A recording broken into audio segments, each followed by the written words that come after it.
It's a Gmail that I received. Dear Danny, I was wondering if you could do a show about psychosis/insanity. I've always been fascinated by this, but I've never really understood it. Smile face. Christosers. Okie dokie. I will attempt to do your show.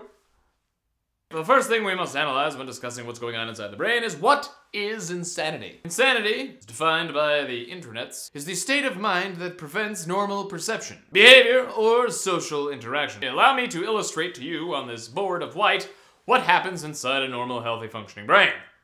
First and foremost, brain is made up of a bunch of tiny little sections of the brain, and they all have like really interesting, fantasticular names, which I won't bother going into because it's not really necessary for the purposes of crazy. Like everything in the universe, one big thing is made up of a bunch of tiny little things. Some of these little things are red and some of them are blue. And to complicate matters, there's a bunch of liquids floating around that help these things communicate. Sometimes there's too much liquid, and sometimes there's too little liquid. And there's different types of liquid floating around in as well. So that complicates things, but I only have two colors, so I'm not gonna... When these little bits of parts of the brain, for a lot of different reasons, don't communicate well with each other, you get crazy. The more you know. So when people are acting crazy, you know, more often than not, it's their brain has the wrong chemical balance situation, but it's even actually more complicated than that, because it's not even just about the chemicals that are balanced in your brain, it's how these circuit boards are interacting with each other. So, what have we learned? After spending a lot of time at Stanford University School of Medicine's website, I've decided that doctors and psychologists and people that study the brain don't really know what's going on. Because there's so much going on, it's really hard to tell what's going on at all. And it's really just kind of a guessing game where they put their fingers and probes into different mice's heads and go, oh, hey, look, he likes that piece of cheese. Look at him, he's going after that piece of cheese. You know, then again, maybe he just thinks the cheese is a butterfly and he's really into butterflies. I mean, it's really hard to tell what's going on in there. Final summation. 2 parts reality equals 1 part crazy. So basically, the chemicals and neurons and pathways and circuit boards and all kinds of stuff in your brain is not allowing you to interpret what's happening around you effectively and respond appropriately. The easy way to test this theory, of course, is to go completely insane yourself. To do this, what you do is you take 1 part marshmallow fluff into a spoon. Ippity-duppity. That should just about do it. I'm like a bird, I can fly away.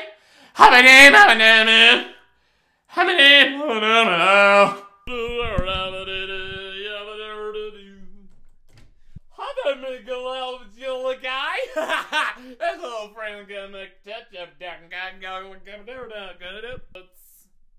Lumber-dirty boots, lumber-dirty boots, lumber-boots, dirty boots, dirty boots. Go there. He got a real guard. Come on up in it. Go. Mama cutie, give her to get a bush. Oh, give her a bush. I did a little milk bush. Lumber-dirty. Go there. Cut them our data bit. Go on. Somebody be hurt. Somebody be hurt. Somebody be hurt it. Somebody be hurt it. Yabber. Dabber. Tabber. Lever. Lever. Ah! Slammed it. Slammed it.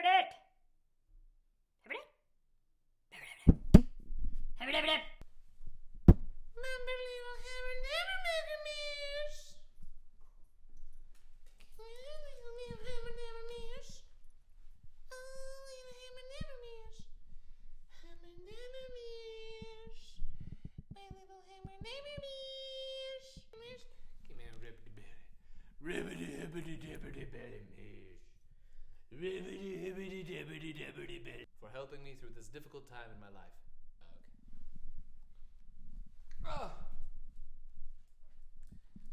was I? Ah, yes.